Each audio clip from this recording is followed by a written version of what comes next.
stage.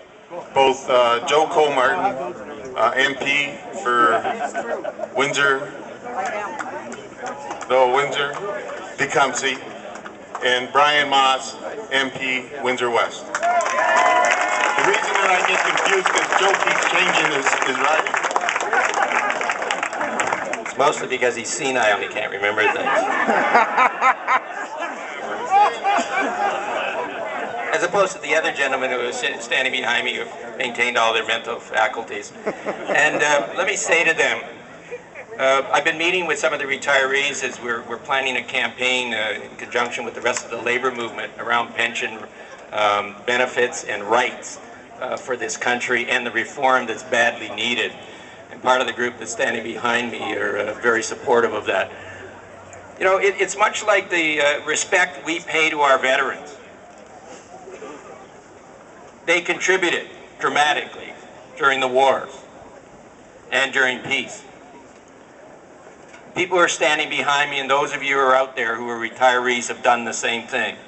Our society, Canada, owes you. They don't owe you any right to take away your benefits after you've retired. They don't owe you any responsibility or right to take away the comfort levels you should have as you're working, as you're approaching retirement, to fear that your pension benefits are not going to be there. And it's absolutely clear to me that anybody who is a political leader, anybody who's a leader in any place in our society, in the corporate world, within the labor movement, we all have to be very clear that even though we're going through this financial crisis, it wasn't you, it wasn't me who created that crisis, and we're not going to pay the shot for what happened because of corporate greed over the last 2 decades.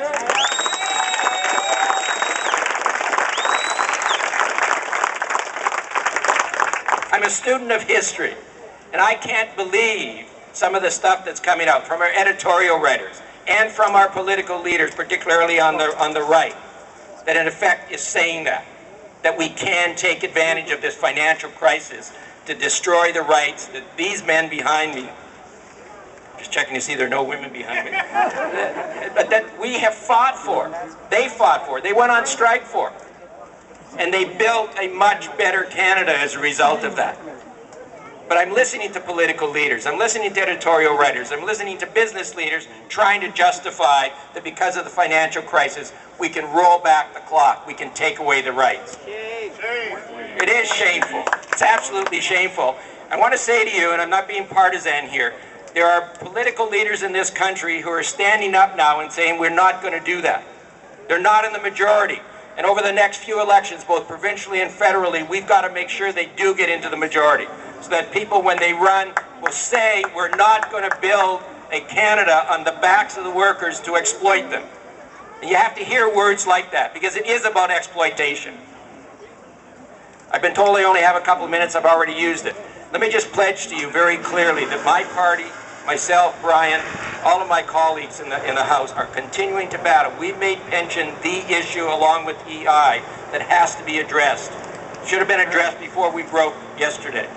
But it's going to continue to be the major issues in the next session of Parliament, and I believe in the next election. You have to be on side, you have to keep the struggle, and you have to keep solidarity that says we have an absolute right to these benefits, and they're not going to be taken away. You're not going to build this society on the backs of labor.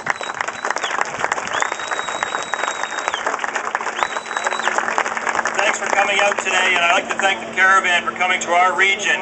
It's an important part of the discussion that hasn't been taking place right now. And the fact is, it doesn't matter if you're in the public sector or the private sector, a benefit in terms of a pension is not a legacy cost, it's a legacy benefit to our communities. It's been negotiated at the table in fairness, and we deserve that right. It is absolutely utter nonsense for the media and the mainstream to talk about pensions as a legacy cost and have that done without the actual analysis of what happens to our communities after that is usurped from us. And it doesn't matter, at the end of the day, what they say. We're making the decisions that are eroding our financial basis, that are causing this gap right now. And recently I commissioned a paper on the corporate tax cuts that have been happening, because people have been challenging and saying, well, where are we going to get the money for pensions? Well, right now this paper came back. It's an independent paper run from the House of Commons Parliament Library, and they looked at the corporate tax cuts that have started from the year 2000 to today. And it's cost us already as citizens $85 billion. $85 billion.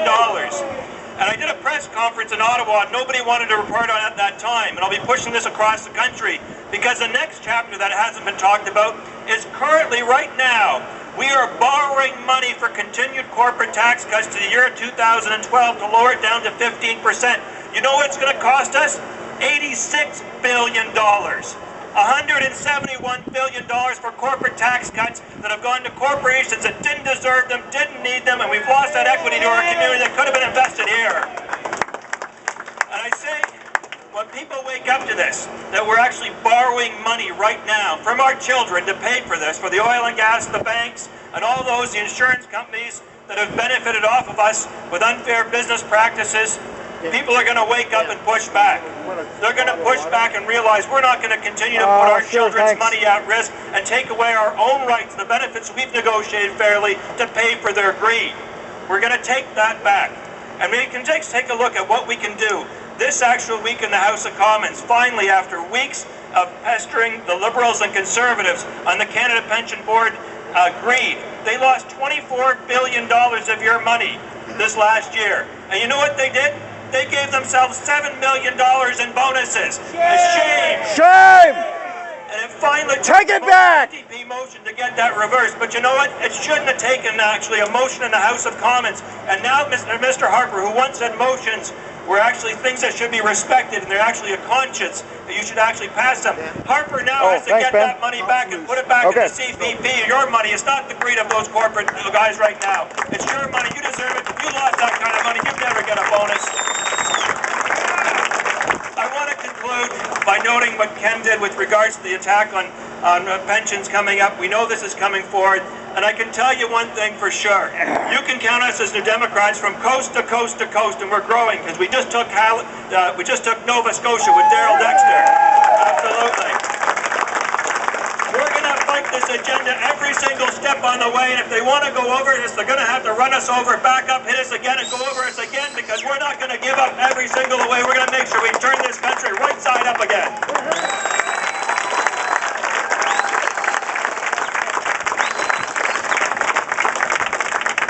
And Brian and Joe, we're going to be with you, shoulder to shoulder on that fight, believe me.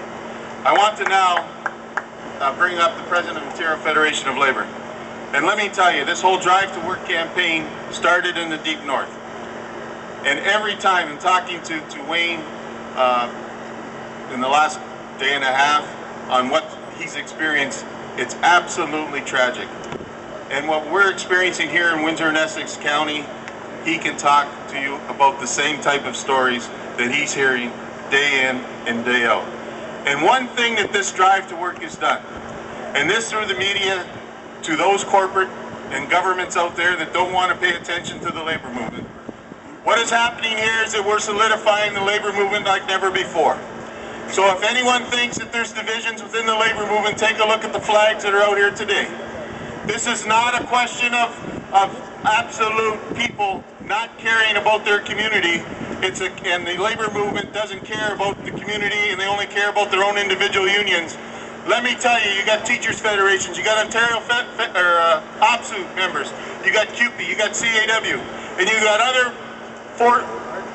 steelworkers, I'm sorry. And I am telling you that this is what this is all about, brothers and sisters.